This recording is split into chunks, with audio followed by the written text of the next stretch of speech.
ఇప్పటి వరకు big boss హౌస్లో చాలా పత్యాపారాలు చూసి ఉంటారు, కానీ ఇది మేలు రకం పత్యాపారం. వాళ్ళ మాటలు, చూపులు, చేష్టలు చూస్తే బుర్ర పాడే. మరి మెయిన్ ఎపిసోడ్లో ఎంత చూపిస్తారో ఏమో కానీ లైవ్లో మాత్రం అరాచకం చేశారు. వాళ్ళ సంభాషణ ఎలా సాగింది అంటే, రీతు చౌదరి గిన్నెలు క్లీన్ చేస్తూ ఉంటే మనడు టిప్ టాప్గా రెడీ అయ్యి వచ్చి ఆమె పక్కన నిలబడతాడు. ఇద్దరి మధ్య గాలి కూడా ఆడనంత దగ్గరగా వచ్చి స్టార్ట్ చేశాడు పులిహోర తాలింపు. ఏంటి నువ్వు మాట్లాడడం లేదు ఈ మధ్య?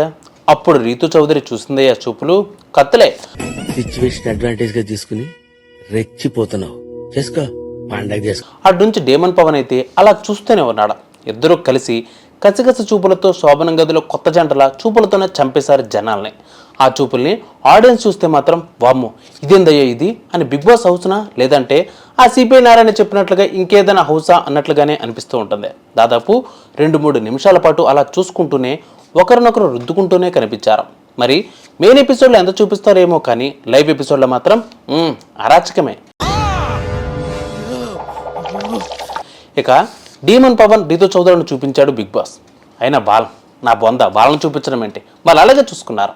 రీతు చౌదరి సింక్ దగ్గర అంటు తోముతూ ఉంటే ఆమె చుట్టూనే హట్స్ కుక్కలా వెనుకనే తిరుగుతూ కనీసం ఆమె పక్కకు కూడా తిరగకుండా లేకుండా పక్కకి వెళ్ళి మోచేతిని ఆమెకు తగిలిస్తూ బకెట్ల సుళ్ళు కాచేశాడు.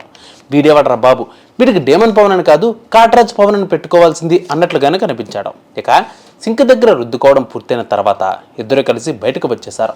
ఆ తర్వాత మళ్ళీ కసికసి చూపులు స్టార్ట్ చేశారు. మూడో వాడే జాలరెడ్డే, వీడికి ఆడగలు తగిలితే గాని ఊపిరాడదు.